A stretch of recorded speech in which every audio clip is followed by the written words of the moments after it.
Hi guys, I'm Sakshi Bhava and welcome to my channel Knowledge Galore. So guys, आज हम editorial ये वाला करने वाले हैं, alert amid uncertainty on RBI holding interest rates. So अगर आपने मेरे चैनल को सब्सक्राइब नहीं किया हो तो कर लेना एंड बेल आइकन हिट कर देना सो दैट आपको नोटिफिकेशन मिल जाए जब भी मैं क्लासेस ले रही हूँ इसके अंदर. एंड चलो स्टार्ट करते हैं एडिटोरियल को. सो गाइज यहाँ पर जो हम बात करने वाले हैं वो इकोनॉमी बेस्ड एडिटोरियल है. एंड ये एडिटोरियल का जो हेडलाइन है आप देख सकते हैं, it's saying the RBI holds interest rates citing concerns about inflation outlook. So inflation के बारे में इन्फ्लेशन के पर्सपेक्टिव पर कुछ कंसर्न्स हैं जिसकी वजह से आरबीआई ने इंटरेस्ट रेट्स जो हैं वो बढ़ाए नहीं हैं इस बार.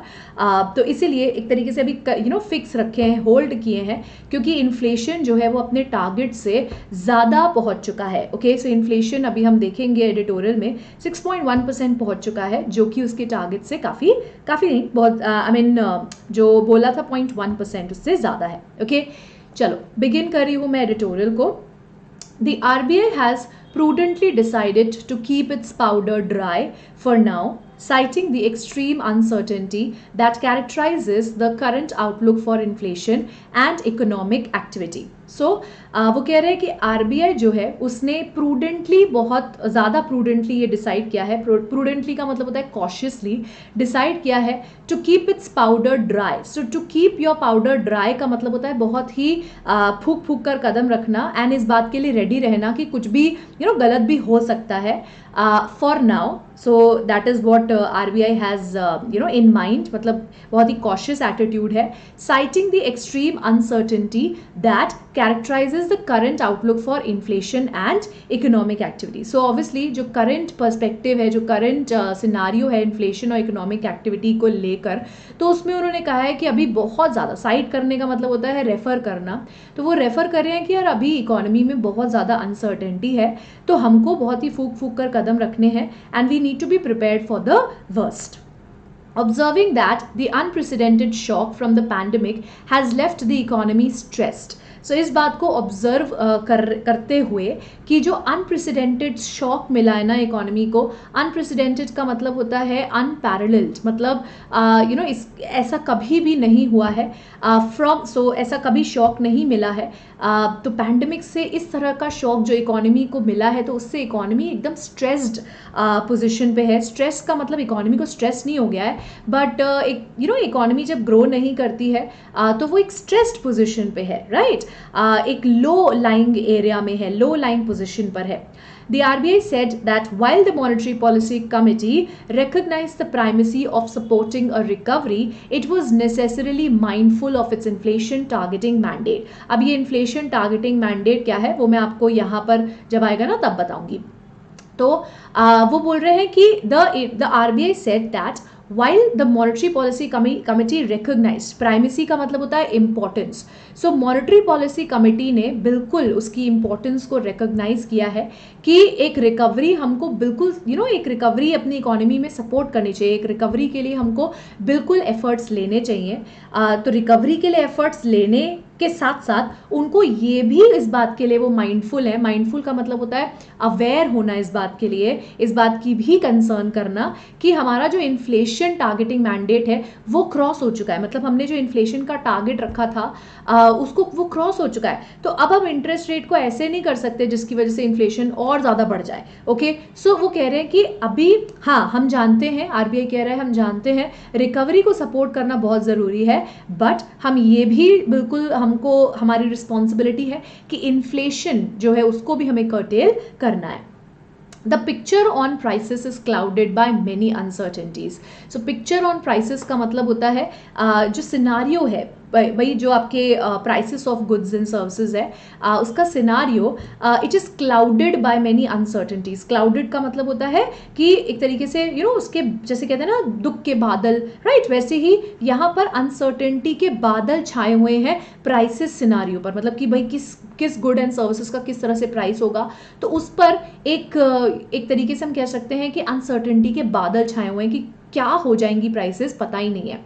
while the provisional June CPI inflation reading of 6.1% had edged over the upper bound of the mandated medium term goal of 4% plus minus 2%, a spike in food prices as well as cost push pressures from higher transport fuel and raw material prices were combining to obscure the inflation outlook. Okay, तो वो कह रहे हैं कि while सो CPI होता है consumer price index, सो ये inflation है of the consumer products, right. So वो कह रहे हैं कि जो ये प्रोविजनल जून का सीपीआई इन्फ्लेशन है, ठीक है, प्रोविजनल मतलब टेम्पररी, उसकी रीडिंग क्या है 6.1%, मतलब 6.1% का इन्फ्लेशन जो है वो रिपोर्ट किया गया है जून में. सो ये जो 6.1% है ये एज ओवर हो गया है the upper bound of the mandated medium term goal. Okay, upper bound का मतलब होता है अपर लिमिट. सो एक mandated medium term goal RBI ने डिसाइड किया था. सो मीडियम टर्म गोल मतलब जो डिसाइड उन्होंने किया था वो उन्होंने कहा था कि 4% का ही हम 4% का हम इन्फ्लेशन बर्दाश्त करेंगे. हाँ, इसमें प्लस माइनस 2% हम बर्दाश्त कर लेंगे, ठीक है. अब काफ़ी लोगों ने, आई एम श्योर जिन्होंने एडिटोरियल पढ़ा होगा उन्होंने 4% प्लस स्लैश माइनस 2% पढ़ा होगा, तो आपको नहीं समझ में आया होगा शायद. बट जो उनका टारगेट था वो था 4%. अब उसमें प्लस या माइनस 2% मतलब 4 प्लस 2 दैट इज 6 अलाउड है, ओके, या 4 माइनस 2 दैट इज 2 अलाउड है. ऑफकोर्स 2 होता तो ठीक रहता. सो वो कह रहे हैं कि जो 6% का टारगेट रखा था उससे 6.1% हो गया, तो मतलब उसके अपर लिमिट से वो बढ़ गया है, right. A spike in food prices as well as cost push pressures from higher transport fuel and raw material prices were combining to obscure the inflation outlook. So क्या क्या चीज़ें combine कर रही थी inflation के outlook को ज़्यादा obscure बनाने में. obscure का मतलब होता है और भी ज़्यादा ऐसा बनाने में कि भाई something which is it's becoming और ज़्यादा doubtful, okay, something which is not easy to understand. So वो कह रहे हैं कि अब ये जो इन्होंने टारगेट रखा था, तो ये जो फूड प्राइसेस में स्पाइक देखा गया है, इंक्रीज देखा गया है, साथ ही साथ जो कॉस्ट पुश प्रेशर्स हैं. कॉस्ट पुश प्रेशर्स क्या होते हैं? ये जो कॉस्ट इंक्रीज हो जाती है जब आपको ट्रांसपोर्टेशन का फ्यूल का प्राइस जब बढ़ जाता है, रॉ मटेरियल का प्राइस बढ़ जाता है, तो प्रोडक्ट का कॉस्ट बढ़ जाता है ना. तो वो वही कह रहे हैं कि कॉस्ट के द्वारा जो प्रेशर दिया गया, आई मीन इन सब चीज़ों के कॉस्ट के द्वारा जो total price of the product में प्रेशर दिया गया है, क्योंकि ट्रांसपोर्टेशन कॉस्ट आपके उसमें ऐड होती है ना, आपके जो फाइनल प्रोडक्ट का प्राइस होता है उसमें ट्रांसपोर्टेशन कॉस्ट, उसका रॉ मटेरियल प्राइस ऐड होता है. अब अगर ये दोनों ही बढ़ जाएगा तो फिर प्राइस ऑफ द फूड भी बढ़ जाएगा, है ना. तो वो कह रहे हैं कि इन दोनों चीज़ों की वजह से और ही ज़्यादा इन्फ्लेशन का आउटलुक और ज़्यादा ऑब्सक्योर हो गया है कि समझ ही नहीं आ रहा कि इन्फ्लेशन कहाँ जाकर रुकेगा. Vowing to ensure that the policy stance remains accommodative for as long as needed to revive growth, Governor Shaktikant Das emphasized that the RBI was ready to act on rates once a durable reduction in inflation was cited. So वो कह रहे हैं कि vowing मतलब इस बात की शपथ ले रहे हैं कि हम बिल्कुल भी जो हमारा पॉलिसी स्टांस होगा, स्टांस का मतलब है हमारा जो एक्शन होगा पॉलिसी से रिलेटेड वो अकोमोडेटिव रहेगा. अकोमोडेटिव मतलब सपोर्टिव रहेगा. हम ऐसा कुछ भी नहीं करेंगे जो इकोनॉमी को हार्म करे, तो वो तब तक सपोर्टिव रहेगा जब तक ग्रोथ नहीं आ जाती, ग्रोथ रिवाइव नहीं हो जाती, तब तक हम इसको सपोर्टिव रखेंगे. गवर्नर शक्तिकांत दास एम्फोसाइज्ड, उन्होंने ये बात पे एम्फोसाइज किया, देखिए ऑन नहीं लगा यहाँ पर, that the RBI was ready to act on rates once a durable reduction in inflation was cited. So अगर इन्फ्लेशन पर एक ड्यूरेबल रिडक्शन हमने देख लिया, ठीक है, साइटेड का मतलब है दिख गया हमको कि इन्फ्लेशन जो है अब गिरता जा रहा है, मतलब ड्यूरेबल मतलब चलता जा रहा है, एंड रिडक्शन मतलब गिर रहा है, राइट, मतलब कंटिन्यूअस बेसिस पर गिर रहा है. जब हम ऐसा देखेंगे तब हम रेट्स पर एक्ट ऑन करेंगे, तब हम रेट्स को चेंज करेंगे. For now, however, the projections remains less than encouraging. So इस टाइम अभी तो भाई जो प्रोजेक्शन है वो encouraging से तो बहुत कम है. Less than encouraging मतलब एक तरीके से encouraging तो नहीं है, ओके. जो अभी प्रोजेक्शंस हैं वो तो हमें डरा ही रहे हैं. The latest round of household expectations of price gains in an RBI survey shows that consumer expect inflation to remain elevated in the near term. So वो कह रहे हैं कि जो अभी हमने एक सर्वे किया था RBI ने कि हाउस होल्ड का क्या एक्सपेक्टेशन है, मतलब हाउस होल्ड फैमिलीज, ओके, इनका क्या एक्सपेक्टेशन है प्राइस राइज के बारे में, कि कंज्यूमर प्राइस इन्फ्लेशन क्या होगा, तो उनका जो एक तरीके से इस बात पर नज़रिया है वो यही है कि यार ये प्राइसेस तो इंक्रीज रहेंगे ही, एलिवेट का मतलब है हाई ही रहेंगे नियर टर्म में, और यही फाइंडिंग आरबीआई का असेसमेंट ब्रॉडली बैक करता है। बैक करने का मतलब होता है सपोर्ट करना, ओके, तो ये आरबीआई भी यही कहता है। The prognosis on the economy is also worrisome. While the RBI expects the rural economy to turn in a robust recovery on the back of a strong showing by agriculture, a deterioration in consumer sentiment in the central bank's July survey undermines the prospects for a more broad-based revival in domestic demand. Okay. सो वो कह रहे हैं prognosis का मतलब होता है जो forecast है, तो इस टाइम पर तो इकोनॉमी का जो फोरकास्ट है वो बहुत ज़्यादा वरीसम है कि इकोनॉमी क्या होगा इकोनॉमी में आगे।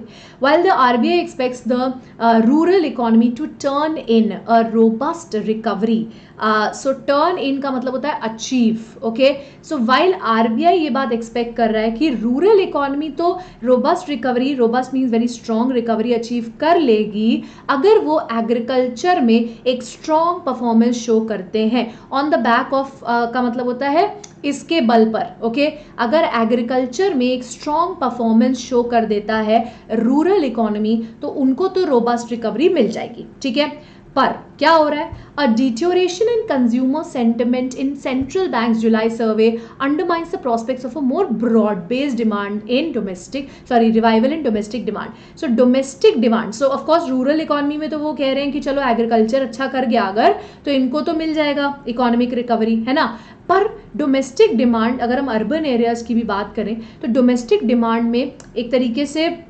रिवाइवल देखने को मिल नहीं रहा क्योंकि कंज्यूमर सेंटिमेंट जो है वो बहुत ज़्यादा डाउन है। अब देखिए सेंटिमेंट का मतलब इमोशंस नहीं है यहाँ पर, जैसे कि मैंने आपको ऑलरेडी पहले भी बताया हुआ है गाइस, आपके फाइनेंशियल टर्म्स में जब हम सेंटिमेंट वर्ड यूज़ करते हैं ना, इसका ये मतलब होता है कि हम बात करें कि उनका इन्वेस्टिंग क्या मूड है, मतलब कंज्यूमर्स का इस टाइम पर क्या मन कर रहा है कि हमें इन्वेस्ट करना चाहिए नहीं करना, मतलब उनकी क्या स्टडी है कि हमें इन्वेस्ट करने में फ़ायदा रहेगा नहीं करना सही रहेगा। सेंटिमेंट इसको बोलते हैं, वाइब,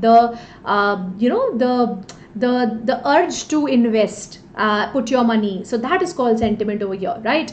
तो वो कह रहे हैं कि जो सेंटिमेंट डिटोरेट हुआ है ना, और ये जुलाई सर्वे में हमको देखने को मिला था, तो वो सेंटिमेंट ही जब अच्छा नहीं है कंज्यूमर का तो वो डिमांड कहाँ से करेंगे, तो it undermines the prospects of a more broad based revival in domestic demand. So domestic demand of products एक तरीके से रिवाइव होगी ही नहीं। ब्रॉड बेस्ड का मतलब होता है वाइड रेंजिंग, ठीक है, अंडरमाइन का मतलब होता है उसको कम करना, उसकी पॉसिबिलिटी को, okay. Additionally, external demand faces headwinds from a world economy in recession and as a global trade shrinks. So as global trade shrinks, so additionally एक और चीज़ क्या हुई है कि एक्सटर्नल डिमांड, अब ये तो डोमेस्टिक डिमांड है मतलब इंडिया के अंदर की डिमांड, एक्सटर्नल डिमांड मतलब बाहर जो हमारा ट्रेड होता था वो भी हेडविंड्स फेस कर रहा है। हेडविंड का मतलब यही होता है जो ऐसे सिचुएशंस होते हैं जो कहीं ना कहीं हार्म करते हैं। सो एक्सटर्नल डिमांड भी हेडविंड्स फेस कर रहा है from a world economy in recession. So एक ऐसी वर्ल्ड इकोनॉमी जो रिसेशन में है, इट्स फॉलिंग इकोनॉमी, एक तो वो हो रहा है और ग्लोबल ट्रेड हो ही नहीं रहा। तो जब ग्लोबल ट्रेड हो ही नहीं रहा, श्रिंक कर गया है, तो फिर एक्सटर्नल डिमांड आएगी किधर से, हमसे कोई प्रोडक्ट खरीदेगा ही क्यों, ठीक है ना। Forecasting a contraction in real GDP in the current fiscal year, the RBI rather optimistically posits that an early containment of the pandemic may impart an upside surprise to its outlook. Okay, forecasting a contraction का मतलब होता है squeezing of the GDP, मतलब कम होना, real GDP in the current year. The RBI rather optimistically, थोड़ा सा hope के साथ ये बात पोजिट करती है, पोजिट मतलब होता है पुट फॉरवर्ड करती है कि अगर पैंडेमिक जो है वो अर्ली कंटेन हो जाता है, कंट्रोल हो जाता है, तब फिर इकोनॉमी को एक अपसाइड सरप्राइज मिल सकता है। मतलब अगर जल्दी पैंडेमिक खत्म हो जाता है तो फिर इकोनॉमी एक अच्छा वो देख सकती है, ठीक है। अब यहाँ पर देखिए मैंने 2 कलर्स में किया है, इसको मैं जैसे पढ़ूंगी वैसे ही सुनना, क्योंकि अगर वैसे ना पढ़ा गया तो कंफ्यूजन हो जाएगी. Interestingly, its analysis of the macroeconomic environment skirts the potential challenges that heightened tensions with China could pose to the economy. Okay, तो इस लाइन का मतलब क्या है, फिर ये जो बीच में छोड़ा है मैंने ये पढ़ दूंगी, इसमें एडिशनल इन्फॉर्मेशन है बस वो. सो वो कह रहे हैं कि इंटरेस्टिंगली जो एनालिसिस आरबीआई ने मैक्रो इकोनॉमिक एनवायरनमेंट का किया है. मैक्रो इकोनॉमिक एनवायरनमेंट क्या होता है, जो आप so micro is of course जो आपके स्मॉल फैक्टर्स से रिलेटेड होता है. Macro is the world related factors, right. So आपके लोकल फैक्टर्स से जो रिलेटेड होता है वो माइक्रो एनवायरनमेंट होता है, एंड मैक्रो मीन्स वर्ल्ड. सो अब यहाँ पर हम बोल रहे हैं कि इट्स एनालिसिस, तो जो आरबीआई का एनालिसिस है मैक्रो इकोनॉमिक एनवायरनमेंट का, कि हम कह रहे हैं कि ट्रेड नहीं हो रहा ना, बस इस चक्कर में एक तरीके से एक्सटर्नल डिमांड भी नहीं है, कोई मांगना ही नहीं चाहता प्रोडक्ट हमसे, कोई लेना ही नहीं चाहता, राइट. तो वो कह रहे हैं कि जो एनालिसिस आरबीआई ने किया है ना, इट इज़ कम्प्लीटली अवॉइडिंग. अब स्कर्ट का मतलब ये नहीं है जो स्कर्ट गर्ल्स पहनती हैं. सो स्कर्ट का मतलब यहाँ पर है अवॉइडिंग, ठीक है. जानबूझ के नहीं, बट अवॉइड कर रहे हैं वो इस बात को देखना कि जो potential challenges heightened tensions with China के साथ हो सकते हैं, उस चीज़ को एक तरीके से इग्नोर कर रहे हैं. सो स्कर्ट कर रहे हैं, इग्नोर कर रहे हैं, एक तरीके से अवॉइड कर रहे हैं. क्या देखना, जो पोटेंशियल चैलेंजेस चाइना के साथ टेंशंस बढ़ने पर पोज हो सकते हैं इकोनॉमी को. तो मतलब चाइना के साथ टेंशंस जो बढ़ गई हैं बिकॉज अभी जो बॉर्डर पे हुआ, एंड फिर हमने एप्स वगैरह भी उनकी बंद करवा दी, ठीक है ना. तो ये कह रहे हैं कि जो हाइटेंड बढ़ी हुई जो टेंशंस है ना चाइना के साथ, वो भी बहुत सारे पोटेंशियल चैलेंजेस हमारी इकोनॉमी में पोज कर सकती है. ओके, अब चाइना का ही बात हमने क्यों किया, क्योंकि China was India's largest trading partners, and recent years में तो चाइना इनबाउंड फॉरेन कैपिटल का भी जरिया बन गया था, सोर्स बन गया था. इनबाउंड मतलब फॉरेन कैपिटल बहुत ज़्यादा इन्फ्यूज़ कर रहा था चाइना. तो ये दोनों बातें थी, इस चक्कर में हमको अब लग रहा है कि चाइना से हमने जो ये दुश्मनियां मोल ले लिया है ना, वो हमारी इकोनॉमी के लिए इन दोनों बातों की वजह से तो डेफिनेटली यार इम्पैक्ट तो आएगा ही, क्योंकि लार्जेस्ट ट्रेडिंग पार्टनर था, ठीक है. The central bank has therefore opted to focus its energies on trying to untangle the kinks hindering the flow of credit amid more than adequate liquidity, wary lenders and severely stressed borrowers. So वो कह रहे हैं the central bank has therefore opted, central bank ने किस चीज़ का option लिया है, to focus its energies on trying to untangle. So untangle मतलब जो भी चीज़ें फंसी हुई हैं एक दूसरे में उसको खोल देना, किंग्स मतलब प्रॉब्लम जो हिंडर कर रही हैं फ्लो ऑफ क्रेडिट को, तो उनको हटाने में अपनी एनर्जीज लगा रहा है आरबीआई. और amid more than adequate liquidity, so अभी क्या है हमारी इकोनॉमी में बहुत ज़्यादा लिक्विडिटी है. सो अमिड का मतलब है इन सब चीज़ों के बीच में आरबीआई ये कर रहा है, ठीक है, कि मतलब फ्लो ऑफ क्रेडिट को जो भी चीज़ें हिंडर कर रही हैं उसको अनटैंगल करेगा. एंड अमिड दिस सिनारियो की बहुत सारी मोर देन एडिक्वेट लिक्विडिटी है हमारे, तब एडिक्वेट लिक्विडिटी से ज़्यादा है तभी तो इन्फ्लेशन हो रहा है, राइट. वैरी लेंडर्स, वैरी का मतलब होता है कॉशियस, अब लेंडर्स कॉशियस हो रहे हैं और सिवियरली स्ट्रेस्ड बोरोअर्स हैं. तो भाई ऐसा क्यों, क्योंकि बोरोअर्स जो हैं वो अपना पेमेंट कर नहीं पा रहे हैं लोन का, और वैरी लेंडर्स कॉशियस इसलिए हैं क्योंकि उनको लग रहा है कि अगर हम लेंड करेंगे इनको तो पैसा वापस ही नहीं आएगा, ठीक है. सो वैरी का मतलब है वो सोच रहे हैं यार हम दें कि ना दें इनको लोन, और बोरोअर्स ले रहे हैं तो वो दे नहीं पा रहे हैं वापस, चुका नहीं पा रहे हैं लोन को, क्योंकि अभी अर्निंग्स ही नहीं है, right. The restructuring resolution and enhanced gold loan proposals mooted by the RBI acknowledge the sheer scale of the pandemic's devastation on the finances of firms and households. So वो कह रहे हैं the restructuring resolution and enhanced gold loan. अब ये gold loan proposals को क्या किया है guys? restructuring resolution and इसको enhance किया है. क्या किया है इसको? गोल्ड लोन पे पहले क्या होता था कि अगर आप अपना गोल्ड जो है वो गिरवी रखते हो तो 75% ऑफ द वैल्यू आपको उसके अंदर लोन मिलता था, ठीक है. अभी आरबीआई ने क्या कर दिया, उसको बढ़ाकर 90% कर दिया है. सो 90% of the value of the loan आपको मिलने वाला है उसके अंदर, ठीक है.